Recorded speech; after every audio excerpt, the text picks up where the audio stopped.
This is Comet Picks by the Glick. And I'm your host, Jason Glick. Back Hey, again. Jason. Back in the saddle. Hey. Yeah, back talking to you from the future again, because Yes.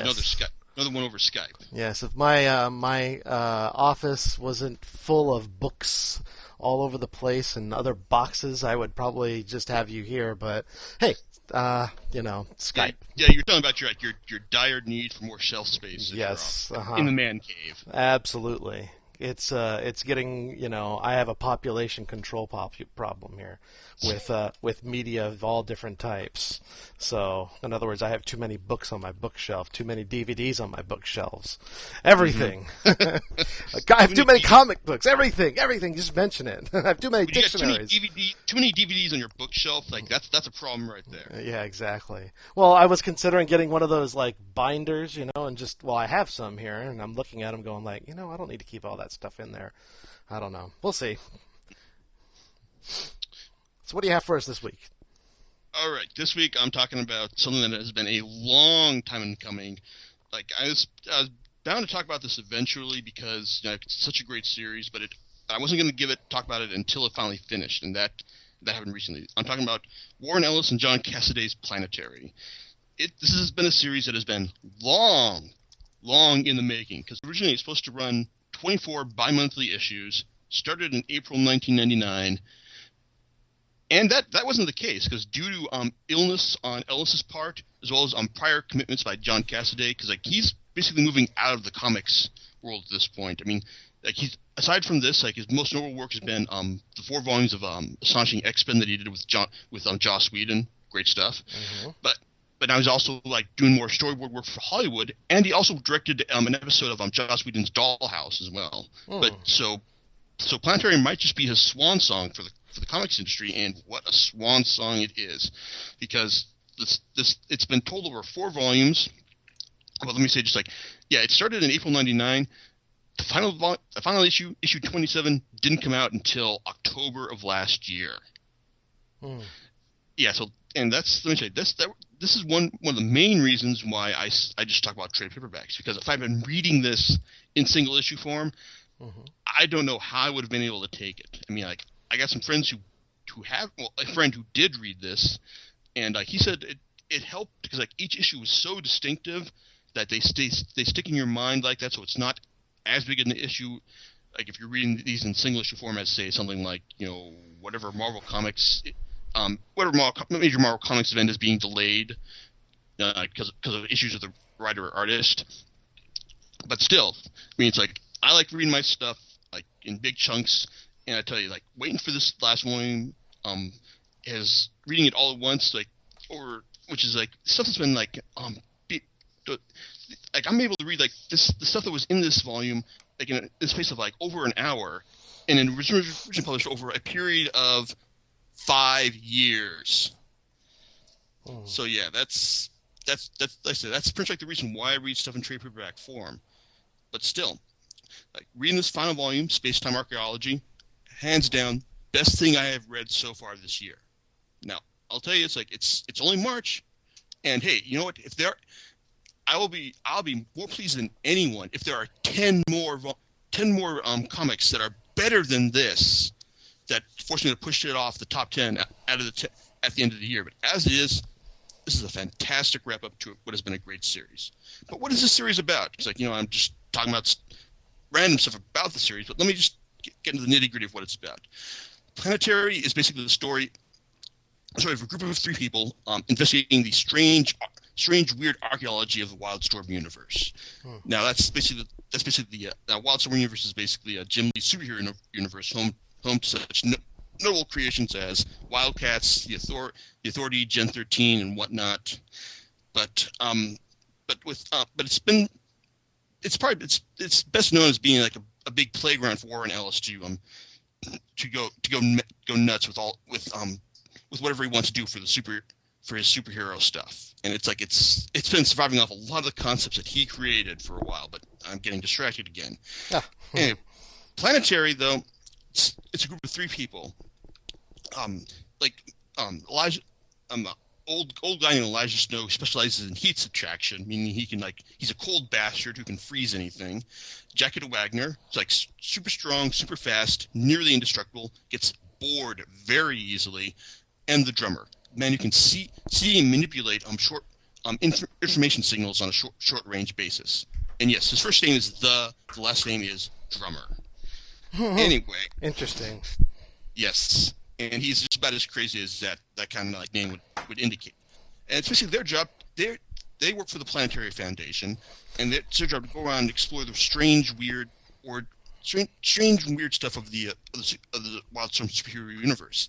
Now, this involves finding things such as a snowflake, which represents the multiverse in, say, about 196,833 angles of dimensional space. A deceased cop who goes around murdering bad guys in Hong Kong. A island in Japan home to giant monsters. A city that is host to crazed experiments out of the 50s monster movies. There's giant ants, a giant man, and like an invisible girl with a radioactive girl with a 50-year half-life. It's just them but basically what this is them exploring these strange origins of the superhero genre. I mean, you get your Pulp Fiction elements by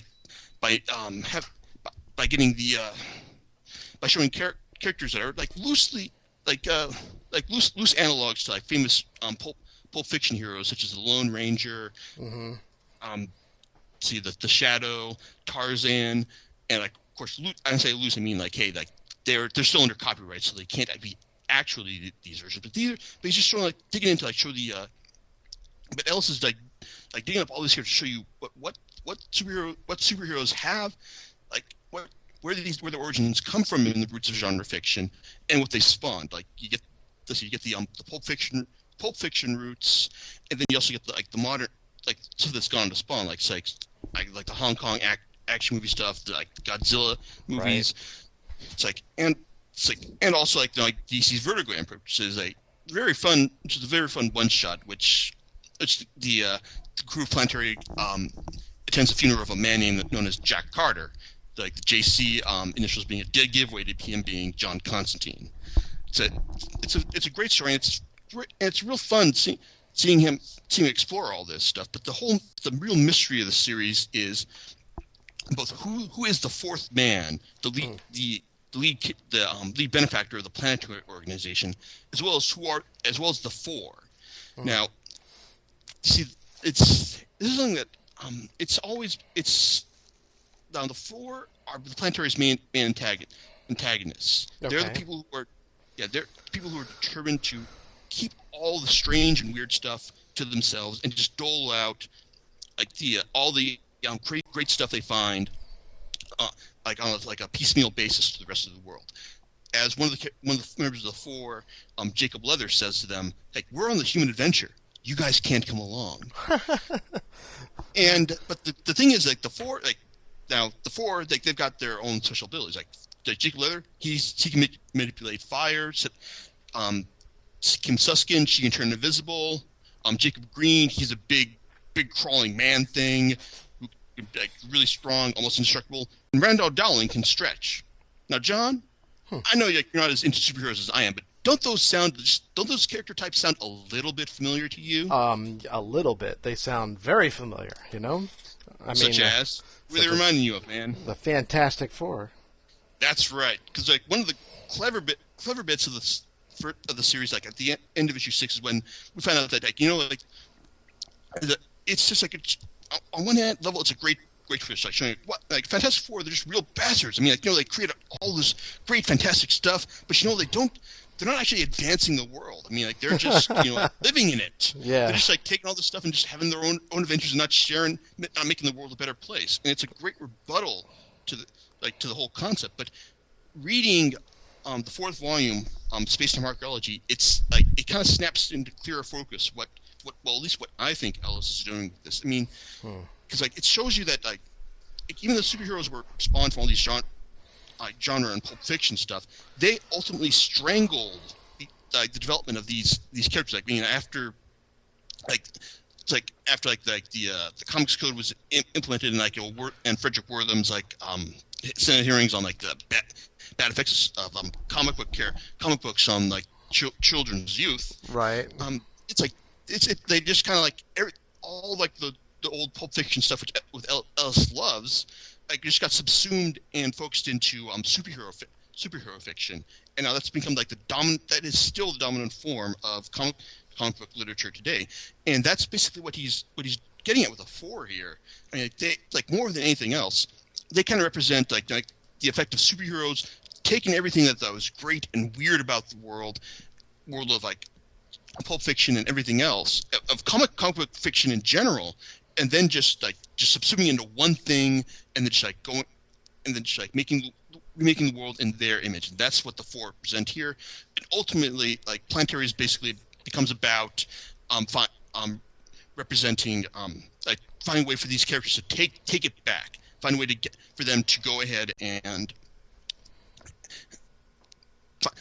for these characters to go and find a way and take back their legacy and make the world strange and fantastic and weird again. And there's also like lots of other great like nods to this, like which is when Elijah Snow has to undergo some memory blocks in order to forget that forgets some certain things, and it's like it rings. You see this thing and it rings true. It's like, oh, that's kind of like what happened when comic book companies decided to go the self-censorship of the comics code, and that it's a great analogy right there. And of course, naturally, in the end, like I'm not spoiling anything by telling you that Planetary ultimately beats the four, but it's a great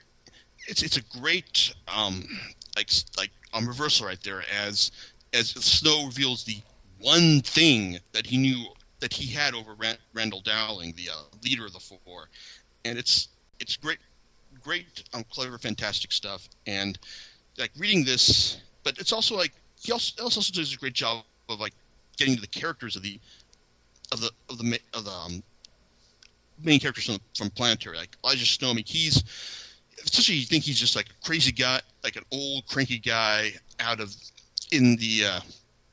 who Jack Wagner finds in a diner one day, but he turns out to be a much more tragic and sentimental figure than you'd expect, because ultimately, while he is truly a bastard in the real war in Ellisvane, he ultimately finds that, hey, you know, it's like my job isn't to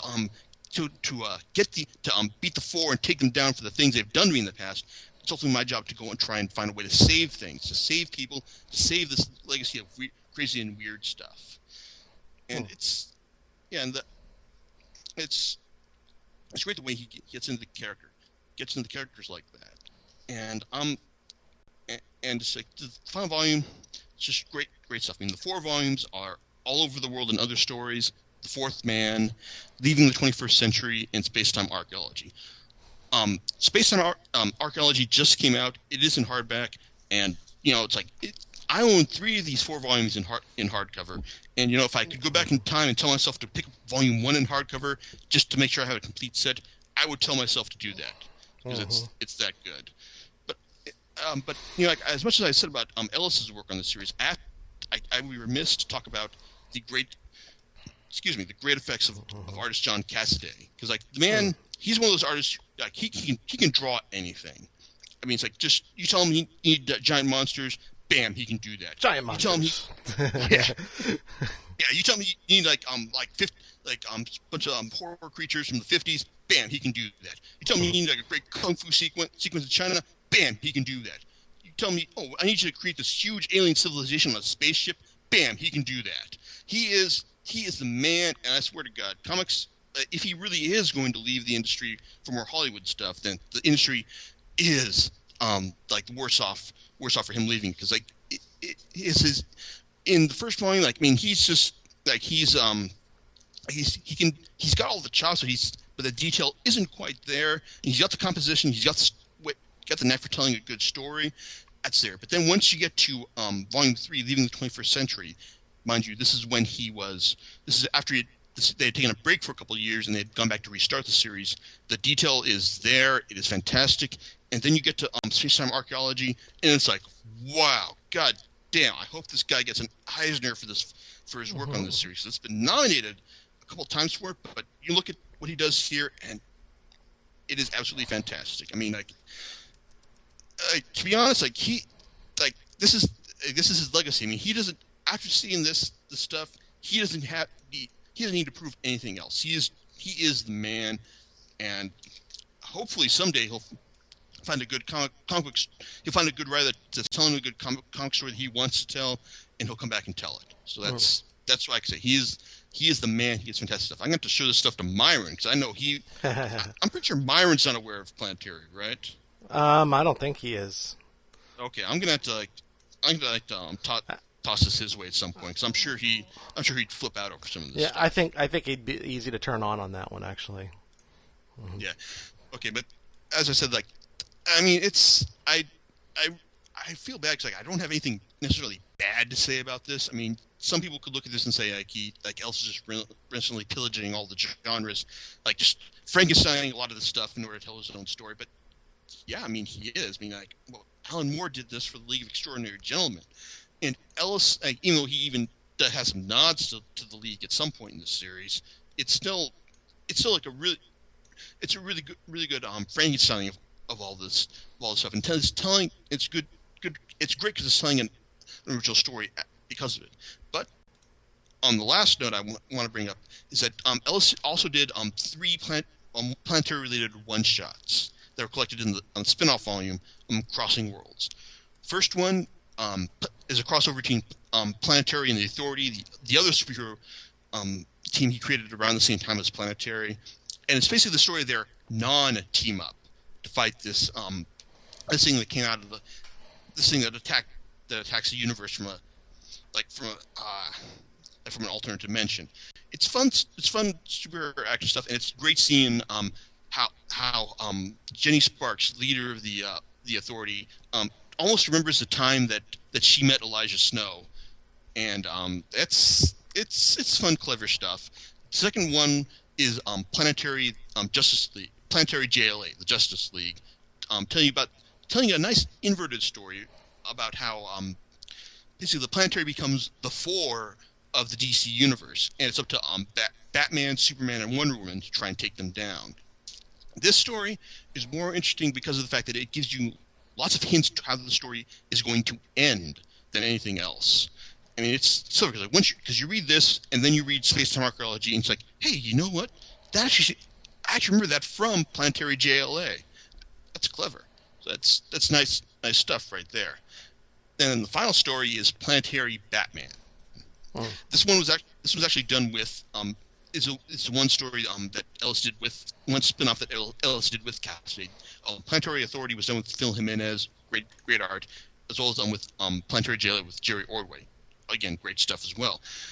But the Planetary Batman stuff is fun because they're chasing this one guy who was accused of killing some people in Gotham City, and as the Planetary crew track him down, they find out that he's also capable of shifting dimensional space within his immediate for people within his immediate vicinity, which means he can shift through alternate Gotham cities in for people within his personal vicinity. So that means Planetary gets to meet up with Batman. Not just the Batman we know from the DC universe. We get to meet up with the Batman from Frank Miller's The Dark Knight Returns. We get to meet with Adam West's Batman. We get to meet up with Batman from the 80s, as well as the Batman from the far future, who I would be willing to bet that basically represents Ellis's idealized version of Batman, also represented in the Midnighter from the Authority, only less gay. It's great, but it's fun stuff, and it's also worth. It's a good story for for anyone who does like Batman to pick up as well. So overall, I mean, this is a fantastic series, and I cannot recommend this enough. In fact, DC is also reprinting the Absolute Planetary in 2 volumes. Now, the Absolute editions are basically oversized hardcovers in a nice slipcase. Volume 1 is being reprinted as we speak, I believe I think you might be able to get it through Amazon. But the thing is, the Absolute Planetary Volume 2 should be forthcoming as we speak. Because, my Space on Archaeology just came out. Space on Archaeology just came out, so they're basically working on that right now. Okay, apparently Amazon has Planetary Absolute Planetary Book 1 on pre-order because you're going to be reprinting it. Oh, apparently they say they're releasing both on the same day. So yeah, if you are into like really oversized stuff that like reprints art in great fashion, then yeah, I'd recommend it. In fact, to be perfectly honest, if I didn't already own this stuff, I'd probably go ahead and spring for. If I didn't own this stuff and I was aware of how good Planetary was, I'd go ahead and spring for this stuff. It's that good. So really, it's like all I have to say in the end is that hey, I would be happy as a pig in shit if they can create if I see 10 more books that are better than Space-Time Archaeology by the end of the year. But hey, you can hold me to that. It's like so if the end of the year comes up and I don't mention this book at the end, that hey, you are more than welcome to go ahead and call me on that. So like, right. that's my challenge to like all you listeners out there, because I know you exist. They are there. No, we know they're Yes. listening. Indeed. Okay, and on that note, I'm going to go ahead and wrap things up. And next week, I want to get back to eventually talking about manga at some point. But Right. the thing is, hey, it's like for April, we've got 2 comic book movies coming out. Yeah. One series I have read, one for a series I haven't. So I'll be talking about Kick-Ass in next one, because that's coming out on the 16th, as well as The Losers which is coming out on the 23rd. I haven't got the hardcover Kick-Ass yet, so that'll be a mystery whether or not. But I'll be interested in. I'm gonna go ahead and try my best to penetrate the levels of cynicism that surround that project, in my opinion. But as for The Losers, the series is fantastic. I'll tell you right now, just go and buy it right now, especially if you like the A-Team. And the movie, well, the trailer, I'm impressed by the fact that it looks to include, as much as it seems to deviate from the first graphic novel, it incorporates a lot of the visual elements from it as well. So hey, I'm optimistic. All right. Yeah. Okay. All right. And on that note, gonna call it a night. All righty. See you later, everyone.